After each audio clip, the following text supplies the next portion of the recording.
Our play chat is Parents at Play. We call it Parents at Play, even though it really is all about the families who come in. And the reason we wanted to share this with everybody is that it has really transformed our programs and our teaching. Absolutely. It's exciting, it's engaging the families, it's engaging the community, and it's engaging our students on a whole new level of learning. I strongly believe that parents and children need to have a good school and home connection in order for them to be successful.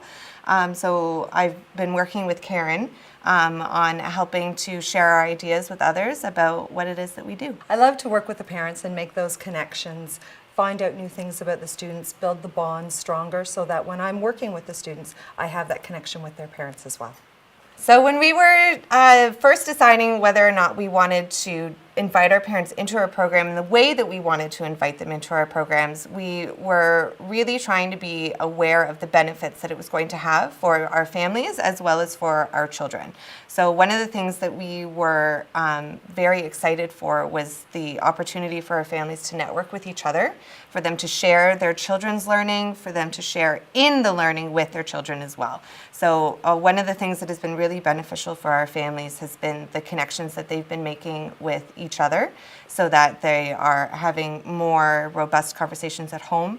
They're inviting other people in for play dates. They're having birthday parties with lots of other friends. And that was something that we had noticed was not quite the same before our parents were coming in because the connections weren't there. Another thing that we have found has been really beneficial for our families has been that the conversations at home have become a lot richer. Whereas before they would go home and the parents would say, "What'd you do at school today?" And of course you'd get the answer, "Nothing."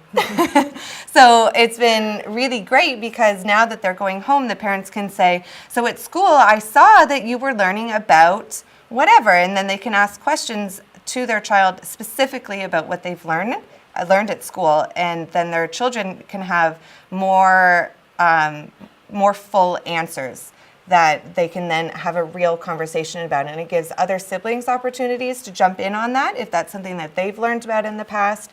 And it's been really great for helping to deepen that learning both at home and at school.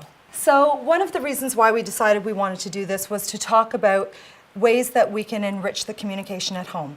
One of the things that we found was very important was moving from an informative stance, which was our calendar, our newsletters, those reminder notes that went home, more into an involvement area. So from there, the students progressed into doing reading at home and projects at home, working on a blog with their parents, answering questions, responding back that we would share.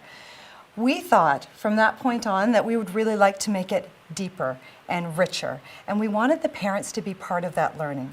We wanted them to feel like they were also there in the day, that they could have those rich conversations that Shannon referred to, that they were able to talk in a meaningful way about the experiences that their kids were having. Also, that they knew who the students were that their children were playing with every day. When the children mentioned so-and-so's name, they were able to put a face to that name, that they had already played with that child. They knew a lot more about how the play happened, and they learned a lot more about what their children were thinking while they were playing.